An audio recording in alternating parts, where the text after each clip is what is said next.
guys, welcome back to another awesome video. And today's TV show is going to be of your friendly neighborhood Spider-Man, Season 1. Your friendly neighborhood Spider-Man.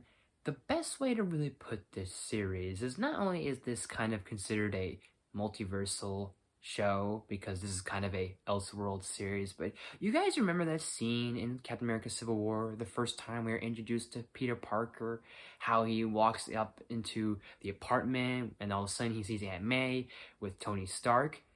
Imagine that scene, but you take out Tony Stark and you replace him with Norman Osborn. And that's pretty much the essential idea of this series is instead of Tony Stark being under his wing and all that stuff, Peter in this series is under Norman Osborn's wing, working for Oscorp. This series is directed by and created by Jeff Tremel. Man, I will say this, two things. One, this is 10 times better than the 2017-2018 Spider-Man cartoon, and they really cooked with this show and really gave us a pretty solid, pretty kick-ass series. I will warn you all, there's going to be some spoilers, so I will put a spoiler alert in case you guys haven't seen Season 1, so do bear in mind that, so pause this, go check it out, and then come back to this video. Or if you guys don't care, then by all means keep continuing watching.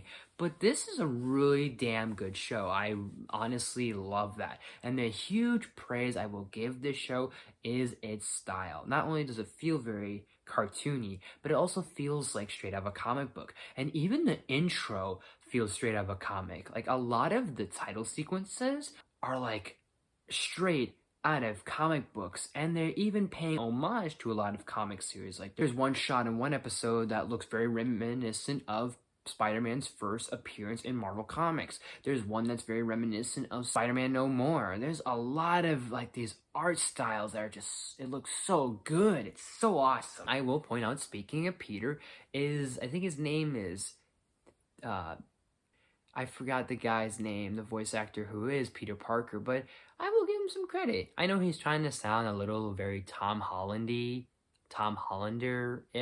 but I think he does a fine job. I think he does a pretty solid job. I think one of the highlights is Coleman Domingo as Norman Osborn. I really loved him a lot in this role. And you know, I know there's been speculations and there's been talks, and I agree. I wouldn't mind seeing him in live action as like the live action main universe or a variant of Norman Osborn in live action form. I think that'd be great.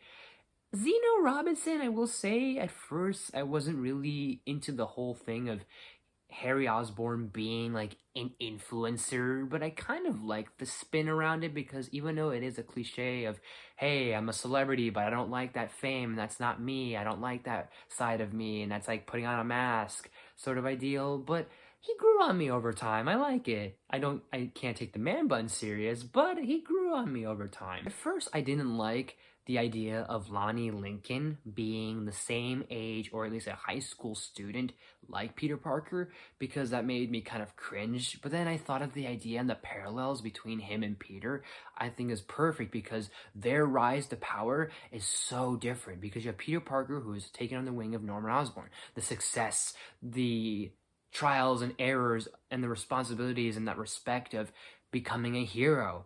And here is Lonnie Lincoln, his rise to power in the sense of his rise to crime, and soon going to become the infamous Tombstone in the future.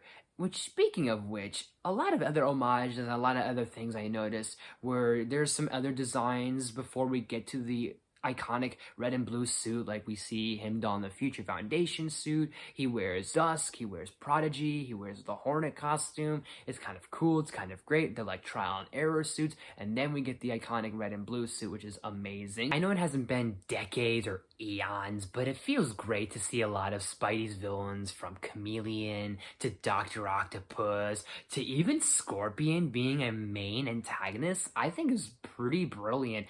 And the fact that Peter Parker in this universe was so close to almost killing Scorpion felt very reminiscent of No Way Home. Charlie Cox is Daredevil, of course. It's fucking great to hear him voice Daredevil, and ironically enough, before Daredevil Born Again, but he's just so great. He's perfect. Another aspect of this series that I really thought was very intriguing was when we see Spider-Man team up with Doctor Strange and he fights off the symbiote monster, and I love how it almost creates this thing of it's like a snake eating its own tail, where in a weird sense, in a technical sense, Peter Parker kind of created himself, where in that moment when he's fighting off the symbiote creature, one of the radioactive spiders escapes into this portal, which then leads back in time to the moment Peter Parker gets bitten, and again creating this full circle, again snake eating its own tail,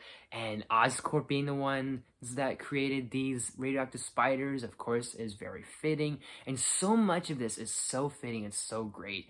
The only small thing I will say is a nitpick and a gripe about the show is the first 2 episodes start off very slow. They kind of like slightly feel a little cringe. It has a slow, steady pace, but there's just something about them. But then after those first 2 episodes, it kind of starts to skyrocket and starts to become its own thing and starts to stand on its own 2 legs and grow wings and slowly fly. And it's pretty great to see. I mean, come on. Josh Keaton gets to be Richard Parker, and that's the cliffhanger for the next season.